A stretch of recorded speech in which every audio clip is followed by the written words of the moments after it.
เลี้ยงกบมันจะเอาเขาจะเอานี่กล้องส่องหูนี่เปิดวันนี่เขาเห็นกับดักไว้แล้วมันจะเข่าบกบตรงตั้มหูมาเบิ่งกันมารุ่นเรื่อยๆหาหูก่อนคือแคมน้องแคมบึ้งแคมนามันมีหูเขาไปทำไว้หูกับดักไว้แต่หูธรรมชาติมันก็เข่าเอิ้นกบก็ได้มาติดหาแย่งบางทุกคนเด้อเห็นนี่บางครั้งกับดักร่วมพี่กบที่เข่าบ่เพราะว่านี่คือว่าท่านั้นมันมีน้องท่านน่ะน้องหลายท่านนะเอาดูฮะกับดักกบเป็นเห็ดไว้เลยนี่เพราะว่าท่านน่ะมันมีน้องมีบึ้งท่านน่ะมันจะขึ้นมานี่โดยท่านจะนี่ถ่ายมาเด้อ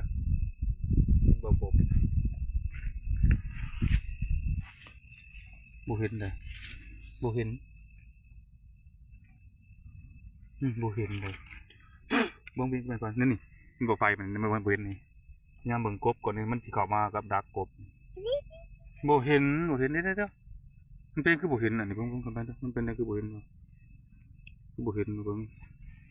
บ่เห็นเลยฮะเป็นยังวะบ่เห็นเลยข้างพี่เหรอบ่เห็นเดี๋ยวก่อนเด้อย่างก่อนบ่เห็นเลยเดี๋ยวปรับใหม่ก่อน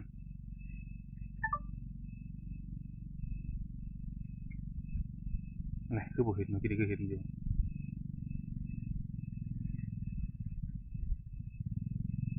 บ่เห็นเลยเด้อ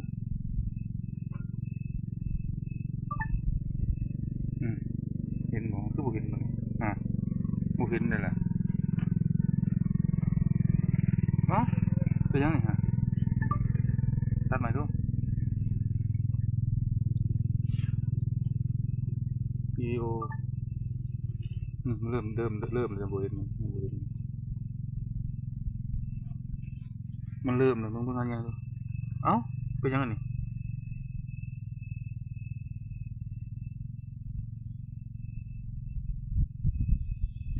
เอ้า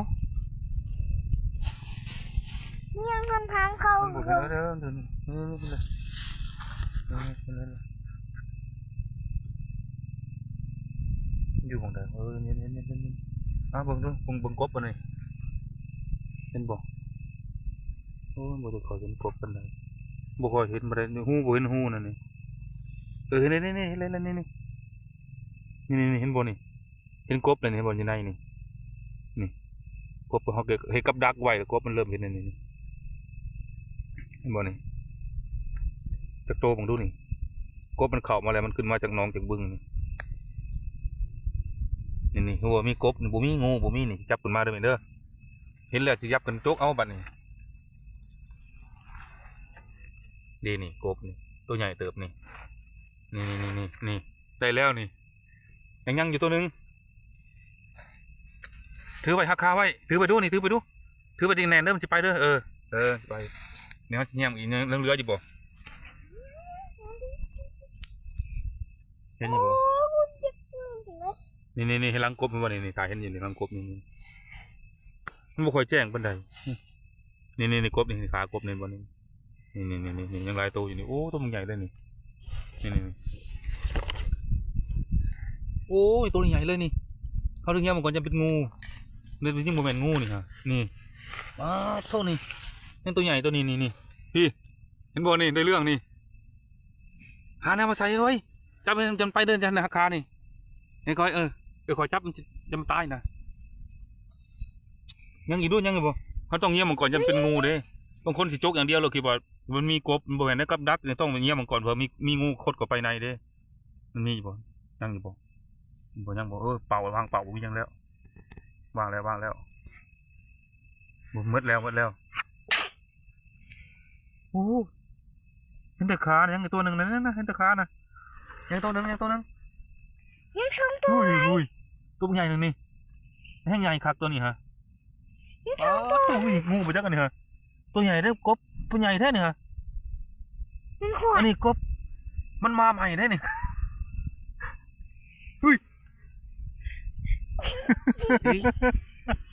ยกเขาด้วยตัวใหญ่เลยก็ตัวใหญ่เลยนี่เอาไว้กับดักกบนี่เอาไว้ไปคอยดึงขาเด้อคอยดึงเด้อครับคอยดึงเด้อมึงมีงูหรอกผมเบิ่งขักแล้วมีแต่กบเลยคอยดึงมาดึงคอยดึงมันสิตายนะทุกมันตัวใหญ่แท้นี่ฮะ กบตัวไหนมาแต่ใช้นี่ฮะตัวใหญ่เลยนี่ฮะ มันขดเรา พูดตัวใหญ่นี่แห้งใหญ่ตัวนี่โทษในเรื่องดูยังงี้นะทำอะไรแท้เนี่ยฮะเนี่ยมาขัดด้วยจะเลยโตปะเดี๋ยวจ่ายเอากล้องเด้อเอากล้อง2 หูนี่กล้อง2 หูเขาสิพอมักอินนี่นี่บ่นี่กบเป็นแบบมาสอนคนมันขึ้นจากเขาอีกกับดักเด้เขามันขึ้นมาจากหนองยังมีอยู่นี่เขาส่องเห็นอยู่นี่แต่ว่ายังมีงูซ่อนอยู่ในงูมันเลิกเติบนี่เขาต้องเอากล้องส่องมันก่อนบ่จะกล้าจกหลายเติบเลย3 ตัวเลยอยู่ในอีกก็2 ตัวผู้ยังตัวน้อยอยู่พอแล้ววันนี้ไปยังไปทำนาต่อกับดักตัวนาต่อปะยังทางท้าปะนี่ไปกบก่อนบังใส่กบก่อน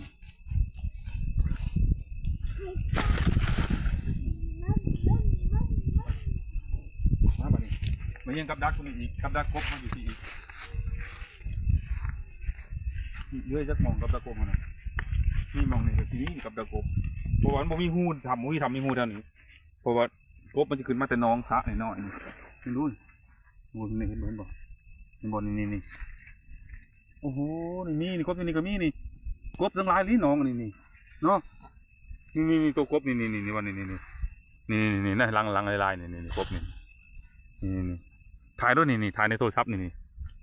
บนนี่บักลังลายนอนขุดกระจุกนี่มันจะลายโตหรือมันคือตั้งโตเลยหูนะมีทำนะมีจะ2 ตัว 3 ตัวทำนี่ที่มีจากโตบังดูนี่นั่นตามันนี่มันยังตากบด้วยนี่กบนี่หัวกบนี่เห็นบอลนี่ถ้าพอได้บอกกล้าจกเนี่ยต้องเอากล้องนี่ส่องเข้าไปเลยเห็นกบก็เห็นงูเลยจะไปจกได้มันจะคบเป็นงูเห่ายังอันตรายงูมีพิษนะอันตรายได้งูเห่านี่กบมันทำน้ำลายใช่ตาบอดหรือไรตัวซ่อนกันอยู่คู่โอ้กบลายมันจะ2 ตัว 3 ตัวอยู่นี่ก็ได้เห็นกับดักงูมีทำอยู่เด้มันกลางคืนมาอยู่สินี่ยังกบยังตัวน้อยอยู่นี่2 ตัวนี่ว่าเลี้ยงไว้นี่แหละนี่พอกินในถนนได้2 ตัวเลยเลี้ยงไว้นี่ก่อนบางไม้อีกกับดักเอาเห็ด3 4 5 บอนกับดักนะเห็ดอยู่แคมน้องได้แคมบึ้งน้ำจึงได้กลางคืนมันขึ้นมาได้เลยนี่มีอีกบนเด้อที่ถ่ายบางทีเด้อมาเบิ่งในกล้องเด้อมาถ่ายกล้องใกล้ๆนี่มีบ่กบมีหูนะยังมีลายในน้องนั่นบ่ขึ้นมานี่บ่ตัวนี้นาชิมีเบิ่งหูคนทางเกี่ยงอยู่เป็นน้ำในทางนึงนี่บ่นี่ยังนี่คือกบนี่ก็ได้นี่แม่นแล้วนี่กบได้อยู่ในนี่รังในลายนี่กบได้นี่มีกบเนี่ยเขาต้องซองมังกรจนงูครบก่อนที่โจกเอานะเห็ดทำเห็ดหู้อยู่กบขึ้นมาอยู่เลยตะกี้มาบุญหูมีทำแล้วมันลงน้ำเรื่อยยามมันต้องแรงจำคำมามันขึ้นมาเฮ้ยคนดูอยู่ไหนรีวะเห็นบ่เนี่ยจนคุ้งมันคุณยังเห็นโอ้แค่แต่มีกล้อง2ถ้ามีงูมันยังเขาก็ต้องระวังบ่ให้โจกเข้าไปเว้นแล้วมืดเลยบ้านเว้นเลยเพราะว่ามันได้น้ำถือว่าหนูกล้อง9 นาทีเลยเนาะเบิ้งเห็นกบเลยบุยงูแล้วโจกได้มันบุยงูมันโจกได้มันโอ้เห็นอยู่กันนี่ไปแล้วมันงูเหลือจกบ่ถึงนี่ฮะอย่างละจะมีละเดี๋ยวหาใหม่อย่างละจะมีละปิดกล้องมานี่กบไปใส่จ้ะฮะกบไปใส่